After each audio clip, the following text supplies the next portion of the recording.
Well, one thing driving Donald Trump's push to take Greenland is the incredible weakness of Europe. Now, Trump just doesn't think Europe could defend Greenland or anything else, including Ukraine, from the growing threat of Russia and China, and not without the US doing all the hard work. And in Britain, we've just had two astonishing examples of why he's right to despise Europe for letting itself get so weak. First, the British Labour government yesterday agreed to let China build a massive new embassy, the biggest in all Europe, right in the centre of London, 200 rooms underground, one of which would be right next to critical underground communication cables that some experts say it could then hack. I don't know, that's what they say. The second example, even more extraordinary. Donald Trump this week finally twigged to a scandal that I've covered on this show several times, and he has hit the roof. Now, that British government, crippled by colonial guilt, stupidly decided to give away the Chagos Islands in the Indian Ocean, give them to Mauritius, a pro-China country 2,000 kilometres away, and also pay Mauritius $240 million a year so it could keep the giant British and American naval base there at Diego Garcia.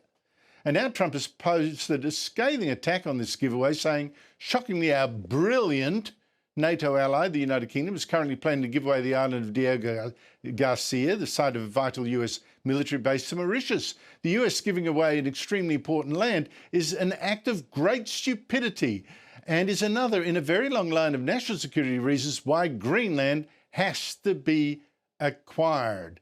Joining me from London is Patrick Christys, star presenter at GB News. Patrick, the Chagos deal is insane. We've discussed it before. It's not ratified yet, so can be reversed. Why has Trump suddenly taken note of how bad it is? Yeah, absolutely. It can be reversed. It's a suicidal act of national self-harm. President Trump is very angry about it now, and he actually said publicly, why are the UK doing it? Is it because they need the money? Well, wait until he finds out that we're actually paying Mauritius to give it away to them. But Trump cares about it now, I think, because Nigel Farage actually had an interview with the Speaker of the House in America recently and told him in more detail about what's going on in Chagos.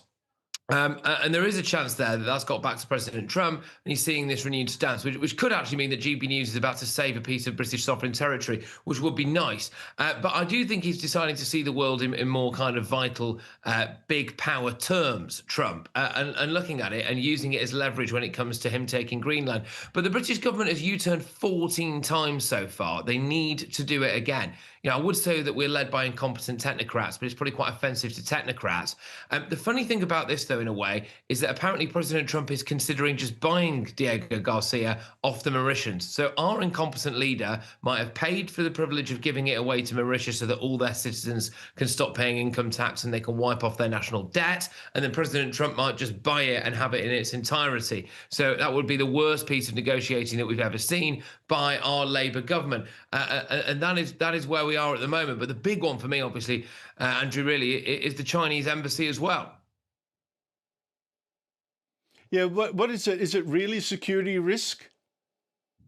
The Chinese embassy is massive, massive security risk. They've got 208 underground chambers, one directly above the cables leading to the financial district, the City of London, and millions of people's personal emails. The latest is that MI5 has said they're going to move all of these cables just to try to get them away from the Chinese. So we're just going to grind central London to a standstill so that Sir Keir Starmer can lick Beijing's boots. But I want to know as well with this, where are all the pro-Palestine mob? China keeps millions of Uyghur Muslims in camps, organ harvesting, forced sterilization, all of that. They're very quiet, all of these people that have been out on the streets campaigning for Palestine previously, you know, saying that this is all about oppressed Muslims, etc. Where are they on that? But in terms of Chinese spying on us, they've previously hacked every single diplomatic wire in Britain. And they also are believed to have hacked British military vehicles because we bought electric vehicles from China to use for our military. So we're not allowed to talk in our own military vehicles at the moment. Why let them have that base here? I think the reason is that this Labour government has ruined our economy so much that they feel as though they need China now for the money, and this is the price they're willing to pay to compromise the entire City of London and potentially the entire country. You do have to ask yourself, don't you? Is Comrade Keir really working for Britain? Well, it's extraordinary stuff, and all coming to a head, as you say, when Trump can use this as a leverage against Britain over Greenland. And just finally, Britain's most famous family outside the royals is Sir David and Victoria Beckhams, the soccer great and the former Posh Spice pop star, and their children. But now the carefully curated image has been destroyed. Their eldest son, Brooklyn, has written a long series of posts on Instagram Monday.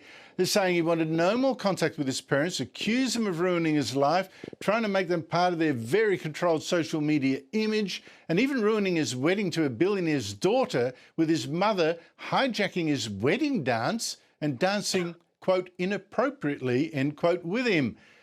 Look, this has been huge news in Britain, but who's getting the sympathy?